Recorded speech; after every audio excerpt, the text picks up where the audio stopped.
Welcome back to the next episode of the Gresham. The Gresham Flyer special. So where we left off, I always like to just dive right into it. I will, at one time, I'm going to do my impression of what most of the YouTube videos I see are. And I might do it in this video. But anyhow, where we left off, we're waiting for the motor cases to come back from being cleaned. Then we're going to be able to assemble the motor. So I've got it to a roller situation. It is all assembled, wheels, tires, shocks. I'm going to have to lean it up against a wall because the engine holds the kickstand and the center stand. I mean, the center stand, actually, I think I might be able to put on, but if I did, then I'd have to pull it all apart, I think. Not a big deal. So, after a little bit of polishing, we are now going to jump right into the handlebars. So what I did is took the tester and I tested continuity on all these switches just to make sure that they're switching properly and that the horn button and the turn signals are working, even though it doesn't have turn signals. But down the road, someone might want turn signals. I want it to be right. Now, these are a little bit cracked, but they're original. I'm not going to mess with them. I'm going to clean this up here. I polished these, and now I'm restoring the red on the indicators here. So what I'm doing is waiting for them to pretty much dry, and then we'll wipe off the excess, and we should have nice brilliant red back on these shiny handlebars, polished switches, and this is the color. I just use this red pen. It's not a big deal, any red. And I use the schematic that I found online to check to see which wire went where, so that when it's in the switches in this position here, these wires are hot. When it's in this position, other wires are hot, just to make sure everything's switching properly. So now we're going to rub these off and mount the handlebars. So I'm going to put a little bit of lacquer thinner on this piece of paper towel. Let's just see how good this works.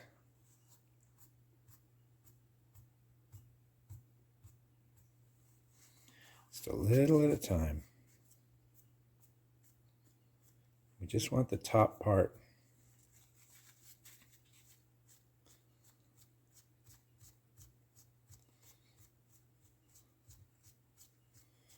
It starts to show up. There it is.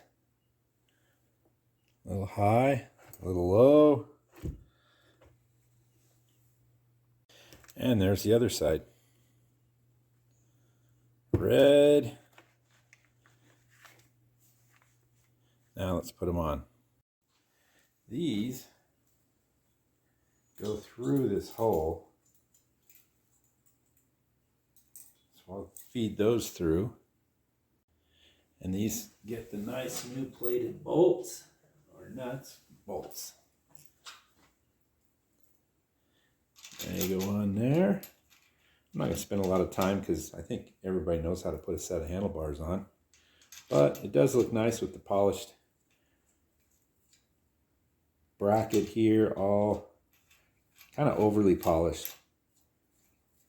I try to go for what it would be stock, and usually stock's got some machining, still got some machining marks in it. But this is kind of a custom. This is the Gresham. So this is a custom, and therefore you can kind of do whatever you want.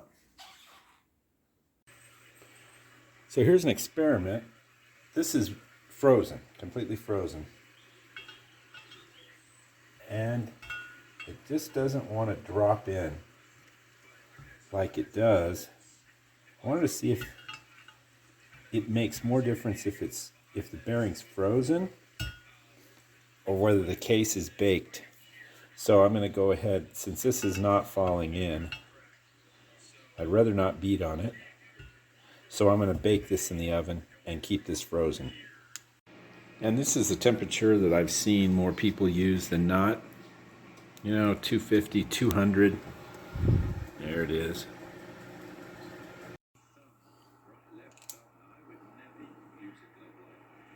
100, 144, 167. Let's just see if it'll work. All right, here we go.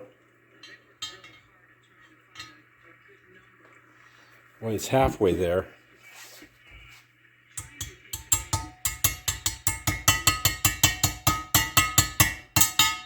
There, it just dropped right in.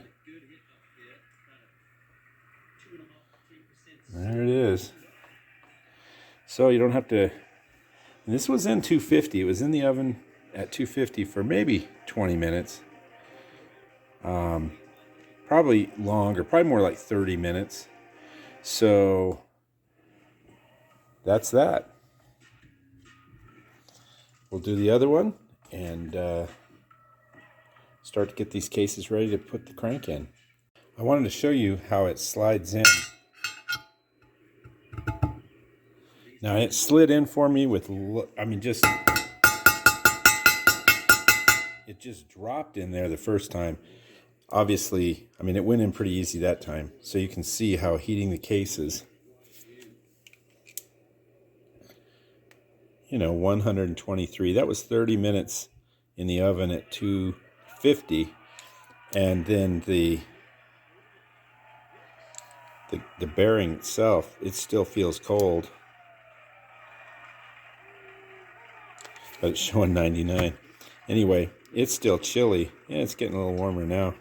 But the first time when I brought this out hot and pulled this out of the freezer, it just dropped in. It just slid right in. It was great. So this process absolutely works. Now the bearings are in. I put the seal in.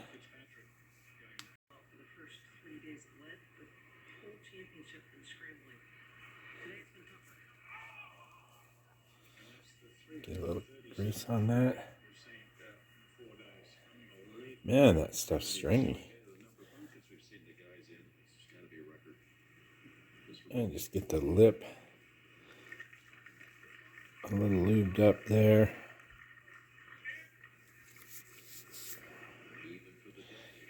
And get this installed.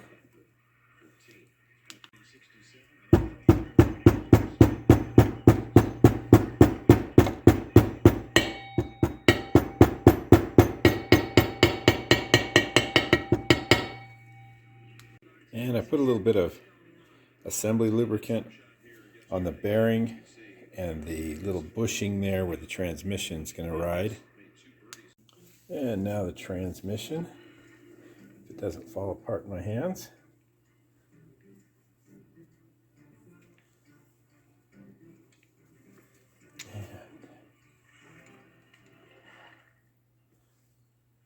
All right, I'm going to do this first time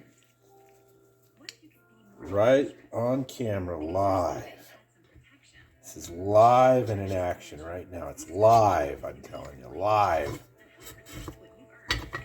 Oh, thank God I did it. Thank God I did it. First time. So there we go. Everything's kind of rotating like it should. And there we go.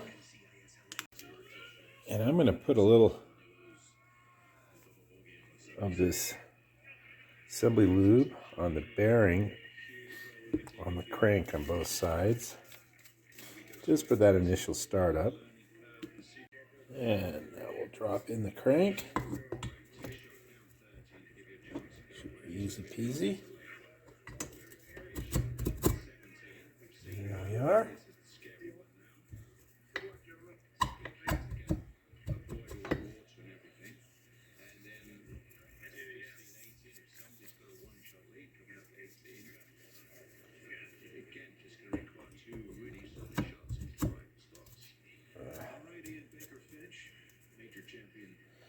we are. And now the Kickstarter. Slide her in there. And there's a little alignment clip there. And bring the spring around. Clip it in there like that. So that's what it should look like right there.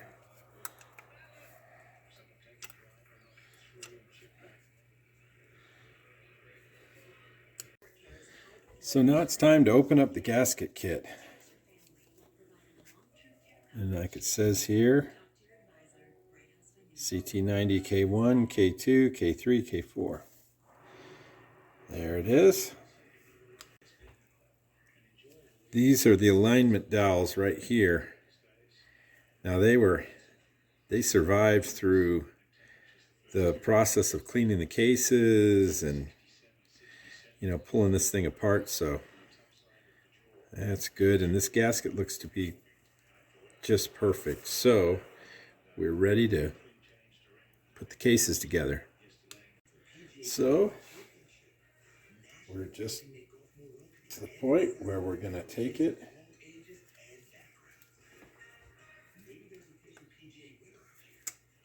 just slowly let it fall into place.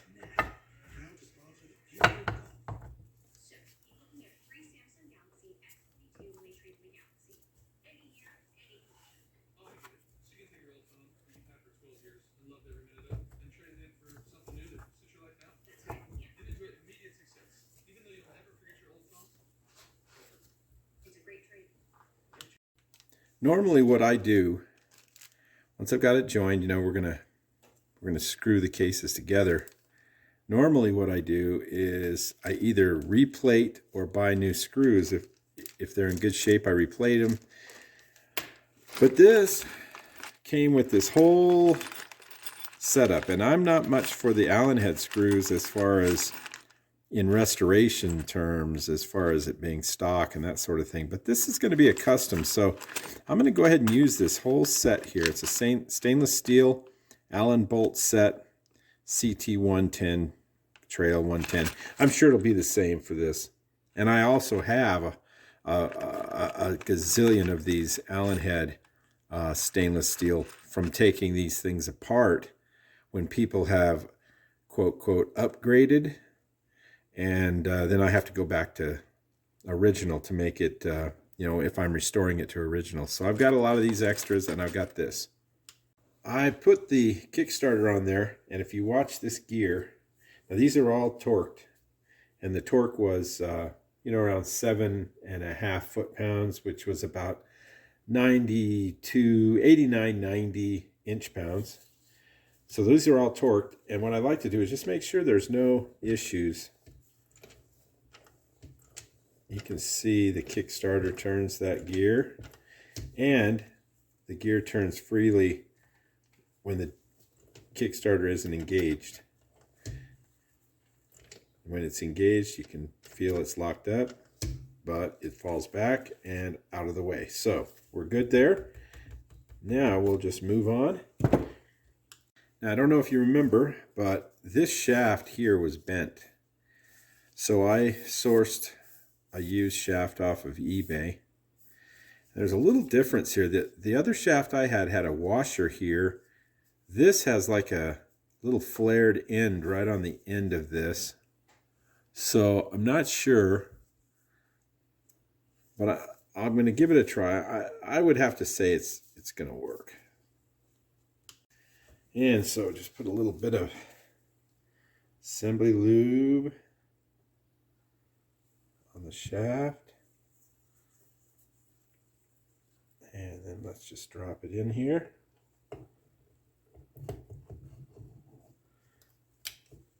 And there it sits. So here's the question mark right here. I just don't think it's going to be much of one, but you never know. So we'll be watching that. Right, I'm going to put the shift drum side bolt in. Got a little bit of blue thread locker. Get that up in there. Get it started. And the torque on that is approximately 8 foot-pounds. They give a range of 6.5 to 10.8. So I went to 8, which is 95 inch-pounds. So we'll torque that down. That's in there. So what you want to do is you want to spin. I don't know if you can see. Maybe you can see now. You can see that I'm spinning the input shaft of the transmission, and the output is not doing anything, which means it's in neutral. And what you want to do is make sure that in here, right next to the bolt we just tightened, if you look down the hole, you will see the copper. There's a little hole here, and you'll see the copper that the neutral switch connects to make the neutral light come on. So you want to make sure that that got all put in there right, and this one is showing the copper. I'll bring it down and show you.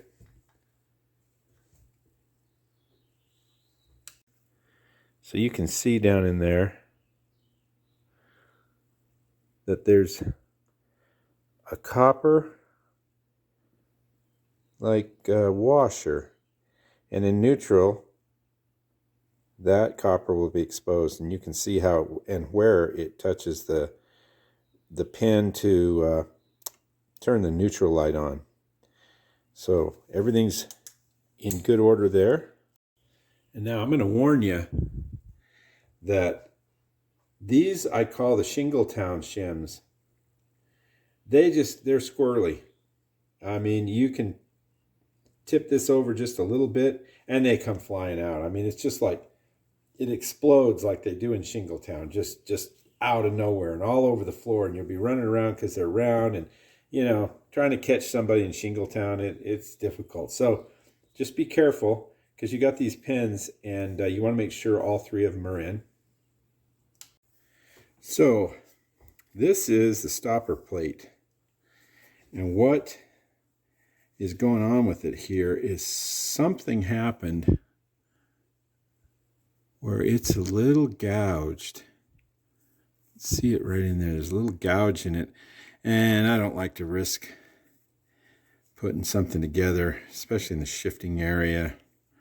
So I'm going to look for one of these. Okay, I found, from all my parts, I found a good one here. It's got the same little hole, but it doesn't have that boogered up corner right there. So, lucky. And a little bit of blue.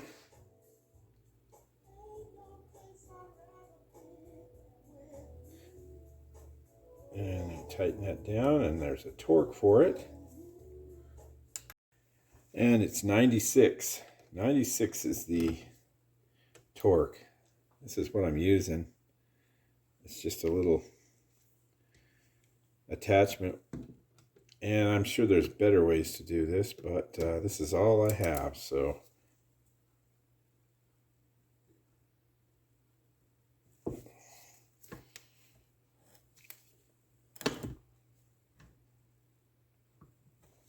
anyhow, it clicked. It clicked before. And we've got the shift stopper.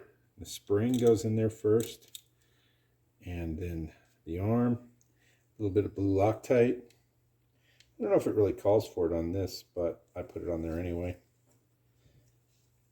And then we tighten that down, and that calls for about 120 inch-pounds, which is, I just figure it's around 10 because they give you a 7.2 to an 11.6.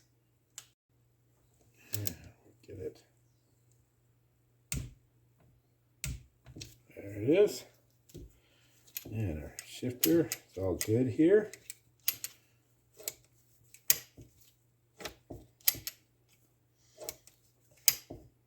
Nice. Put it back in neutral. And we got the oil pump gasket here. It's early, so I'm talking really low.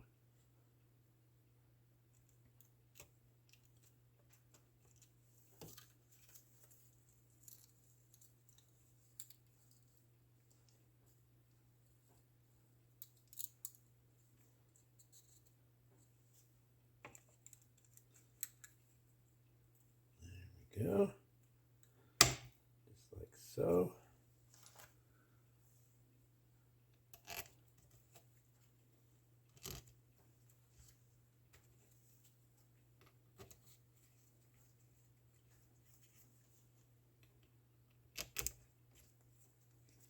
Tighten all that down. And don't forget to put this on at this point, because when we put this wheel on, you'll never get that on. And this piece should go right here.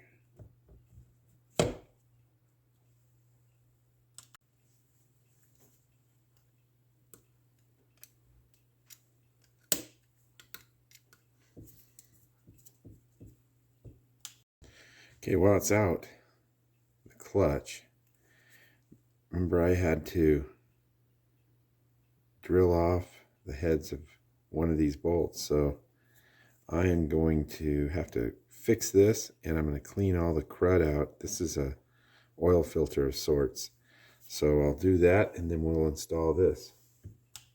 All right, this worked out really well. What it is it's an easy out. This is just some old easy out kit that I got at a garage sale or something. But a little fiddle and farting, and it works. I drilled a hole about that size. And let's see, what size is it, just in case you want to know. 3/32. And then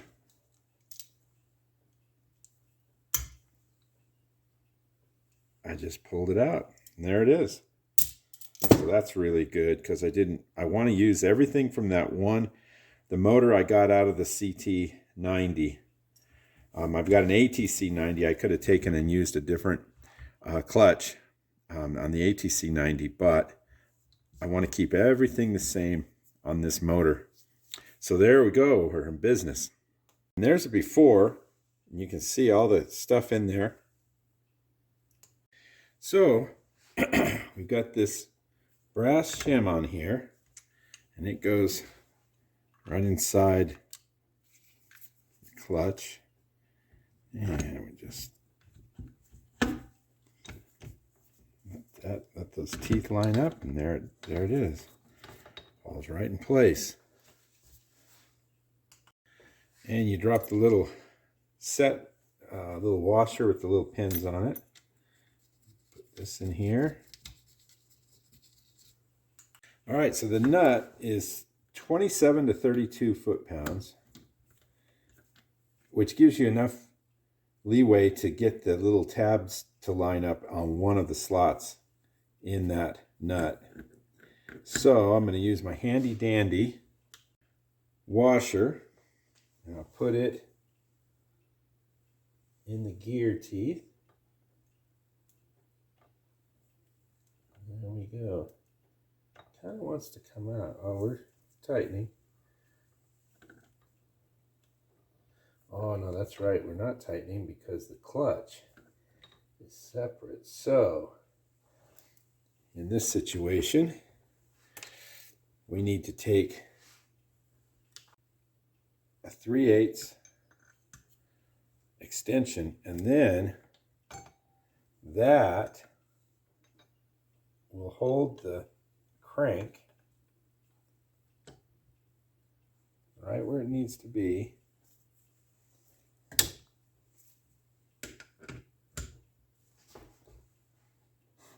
We'll tighten.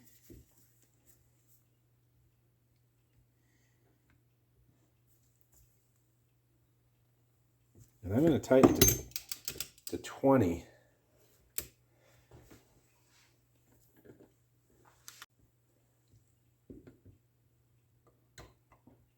There we are, 20.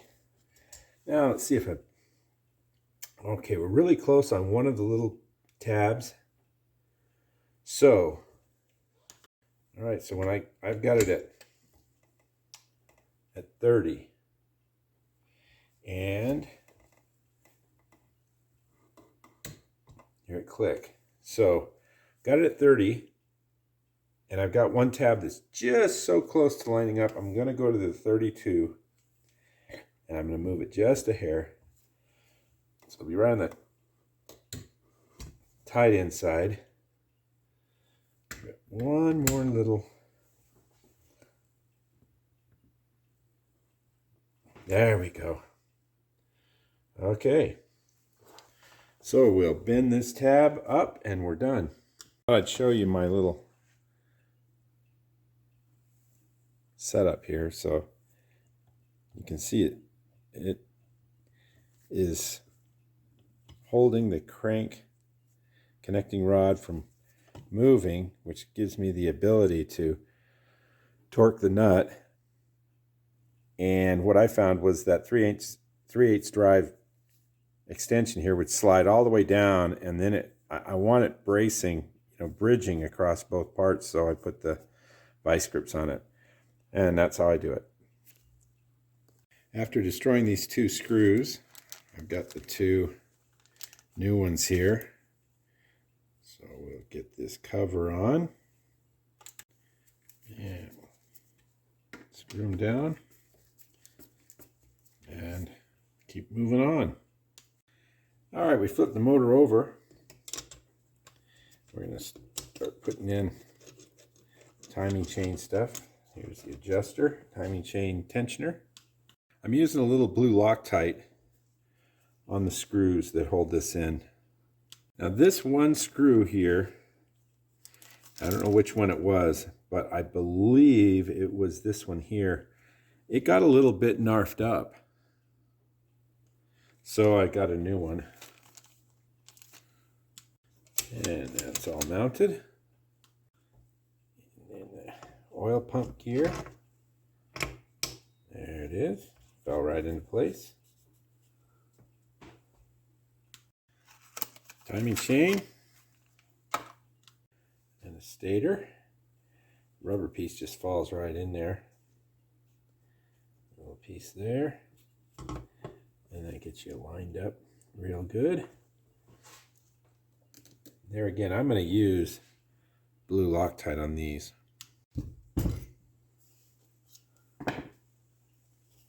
And there's a keyway. And it wants to suck itself in there because it's magnetized. Let's see if we can get it on that. I think that's on that keyway right there. See if it's all the way down. Yep, she's all the way down.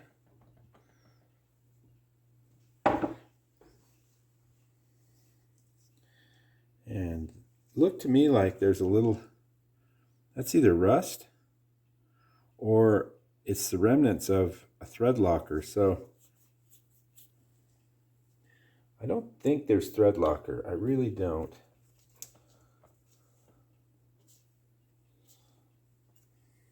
And this is 23 to 27 foot-pounds.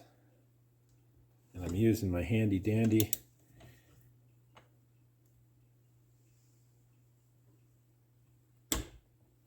and there it is. And this is the switch for neutral. And it goes. The first thing I got to do is got to work that wire and connect it. But basically it just sits down in there. Then I'll connect the wire, and then this is a little keeper. And now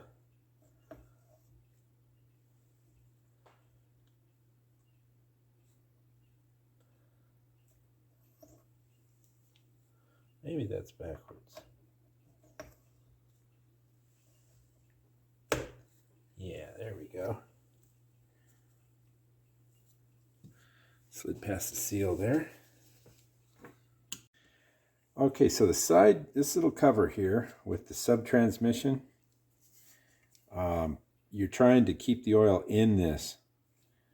So the seal will be, the closed edge is going to be facing towards this chain area. It's pretty obvious. We'll just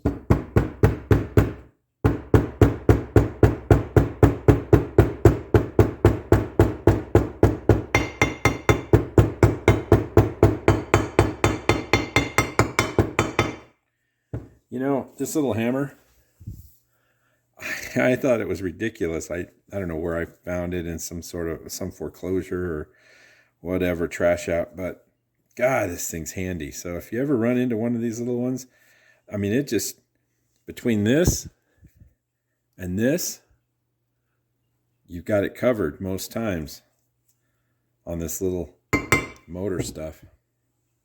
And the gasket lays on there just like so. I mounted this seal for the shifter,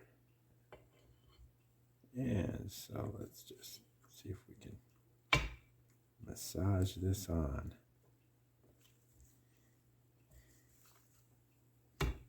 Yep. There we are. Side cover is on. Now, remember, you got alignment dowels. This one's a larger. This one's a. This one is a 10 by 14, and this one is an 8 by 12. So I happened to find them. I'm lucky because I didn't have that on my ordering. Usually they get boogered up, but these are in good shape. So just ready to put it on for the second, third, or fourth time. Let's see if we can get it to, I don't want to force it. There we go. Just get it to line up. There we are.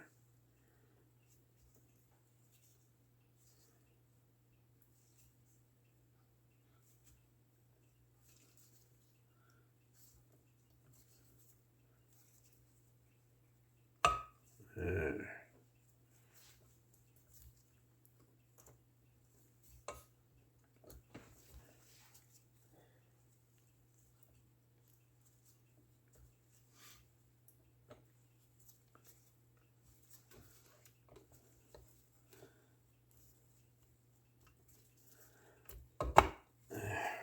It's a bear, but there it is.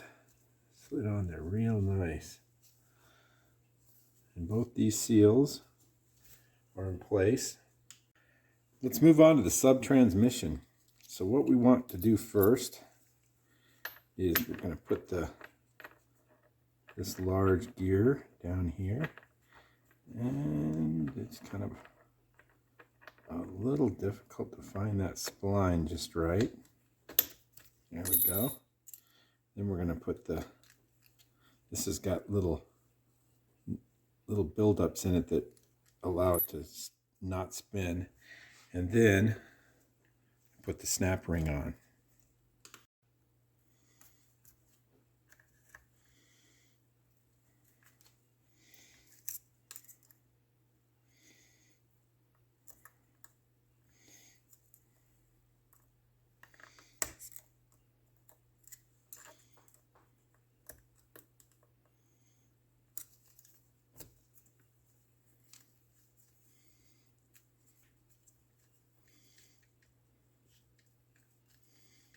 And now that should snap right in there.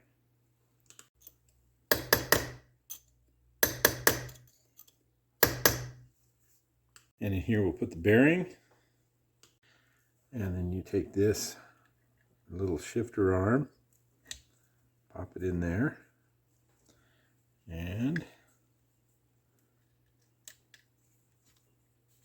this little guy.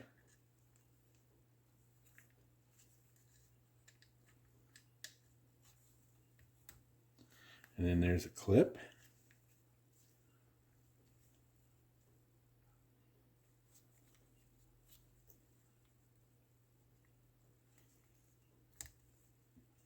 so.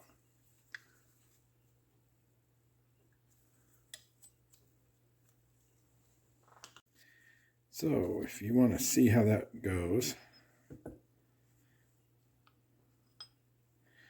put your bearing in. There's a pin in the top here, and there isn't one in the bottom. And this is how it shows that it's lined up. As you can see, there's a cutout down here for this pin to go into. So that probably needs to be set about there. Let's see, be square right about there. Okay, and then this gear and the throwout arm goes like so. And then that just slides into its little spot there. And this pin here is going to mount into this slot. And then that'll fall away as it slides into place. And then you'll be pushing it up, and you'll be pushing this shift fork up and down. So, alignment dowel, and I'm going to turn this motor on its side so I can pop this in. So if everything goes well, we shall see. Watch it all come apart. And you can see on the top here, you can't see, but I can see, I'm kind of taking the pin.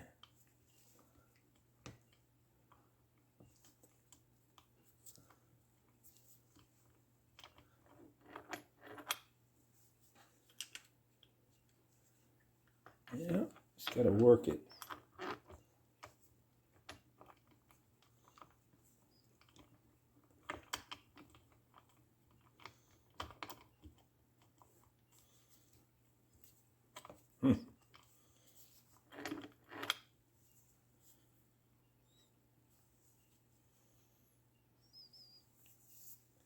So let's try it a reverse way.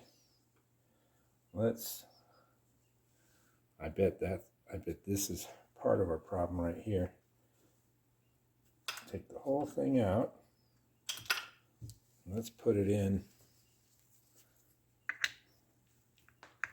like so.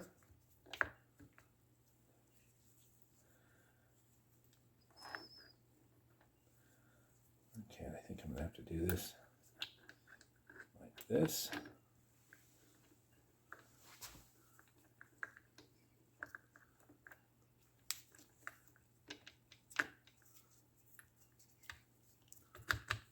Okay, now I think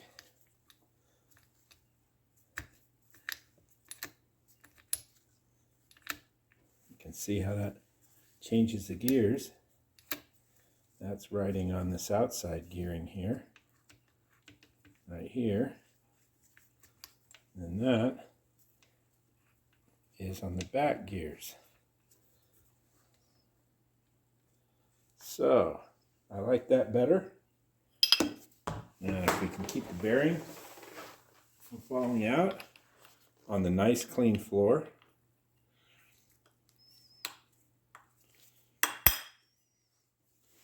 Then just voila. High, low, high, low. Now what I'm going to do is I'm going to pull it back out. You know, I've got to put the gasket on it, but that shows you. That's a far easier way to do it than what I've seen. And there it is.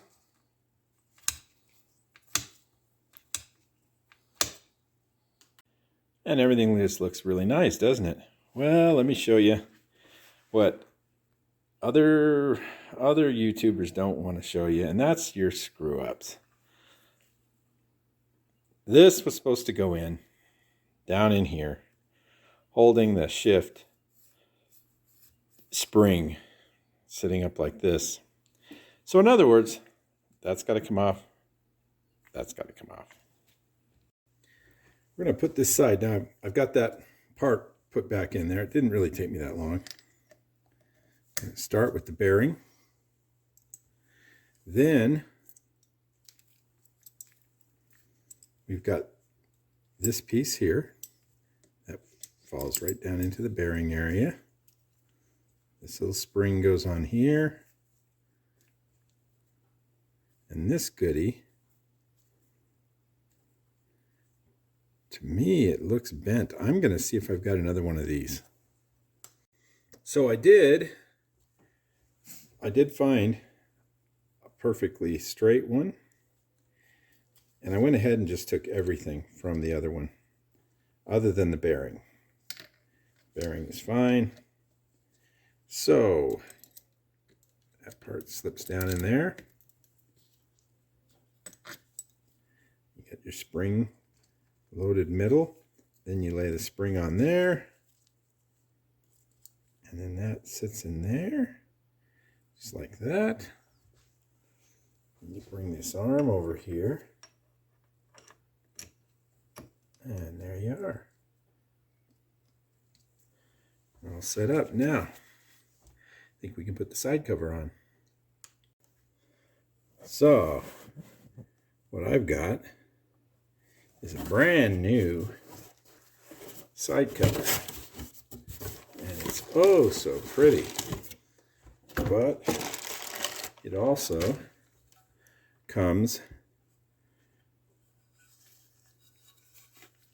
without those pieces in there. So I've got to swap them over from the other. So what I've got to get off of here is this, the automatic clutch pressure. So I'm going to pull all this apart and mount it on the new cover. All right, I got it out. And there's a little seal there. And looks like there's one in the kit, the gasket kit. So lay the old one over there. We'll put this in the new cover. So first thing, there's a little dowel here that goes into that little piece there. And then we'll put the little O-ring, washer, and the nut. Now I did steal the nut and washer from a nicer side cover, but there you have it. And that'll take some adjustment down the road. So, but I'm going to tighten it up anyhow, just so if I forget, it won't come flying off. And so let's put the gasket on and bring the cover around here. Of course, we better put on all the good stuff here first.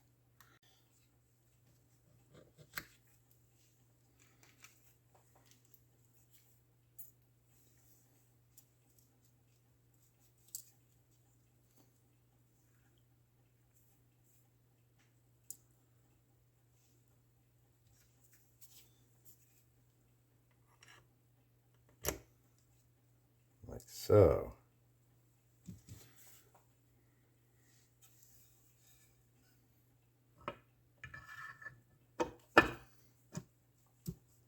And it fits on rather nicely. All right, so obviously there's something different about this stainless steel kit. These are too long and the sizing's wrong, so it must be a different cover this kit was for. So I happen to have everything I need to do my own kit, but what I'm running into is that some of these holes need to be chased out with a tap, I think, because just right away they tighten up. So there must be some cleaning solution in there or something in there. So I got to pull this off and we'll figure it out. What I like to do, now I didn't do it on the other cover, but I like to put a little bit of oil on the engine side and then put the gasket on. And I don't oil the cover side, so that what happens is when you go to remove the cover to clean out the oil filter area here or whatnot, the gasket should just come with the cover and you can reuse it. You know, without this, you might get part of it sticking to the engine, part of it sticking to the cover. It's just something I've done, and I can't tell you, you know, 10 years later if it actually works or not, but I know, you know, a year from now I'll pull this cover and the gasket's gonna stay with the cover and it won't tear and break, and I can put it back on. So let's put this cover on. It should just fall right in place. There might be a little bit of pressure from this spring-loaded area here, but because there's not, it's telling me this is probably out of adjustment. But that's okay. There we are. It's all lined up. Put the screws in. And just screw them down. I go a crisscross pattern. It goes pretty fast. Use a drill driver. Oh yeah. Now I remember what I needed to do. You know, here's another example of when you come back to a project, you know, a day or two later. Got to chase out the holes in these two bolts. For some reason they are full of gunk. All right, we got those chased out. These went down real nice. We're going to go to 90 inch-pounds. Well, I've been notified that the cylinder is on its way. So what I'm going to do is I'm going to end this, because the attention span for those guys in Shingletown, as I've said before, you know, they just can't sit as long as most people. You know, they get a little antsy. Yeah, they need to go out and chew some tobacco and shoot some rabbits and things. So I'm going to end it here, this segment, and I'm going to pick it back up and we'll put the motor in and finish up like wiring and other things like that. And since I don't have to paint it, that should be the last episode. So until then, I am signing out. I'll see you on the final video for this Gresham CT90.